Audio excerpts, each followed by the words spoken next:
Kos batikos sa Dilipas Bolyadas mga balitag impormasyon sa ato magkaubanan ato sang i-update mga kasama mga suking tigpaminaw ang lakat sa ato nga panahon ang ato nga weather update gumikan kay standby karon nga mga orasa ang tagapag-asa Bangkasi pinaagi ni Ma'am Glyza Zambrano.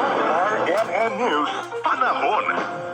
Mayong gabi sa atong tanan ug ganyan ang lakat sa atong panahon. Sa kasamtangan, walay bagyo or low pressure area sa sulod sa atong Philippine Area of Responsibility. Ang weather system na mag-aapekto sa rehiyon sa Caraga ang shear line. Tungod diini ang rehiyon sa Caraga, makasinatig mapanganog ng kalangitan inubanan sa katag-katag na mga pag-ulan, hilat ug pagdalundong. Posible ang flash floods or landslides tungod sa masinati na kasarangan nga tunad sa makusog na pagbundak sa ulan.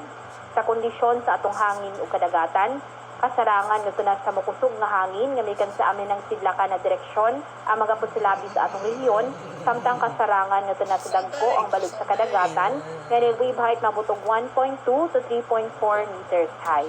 Samtang adunay gipagawas na general flood advisory para dinhi sa ato sa rehiyon sa Caraga.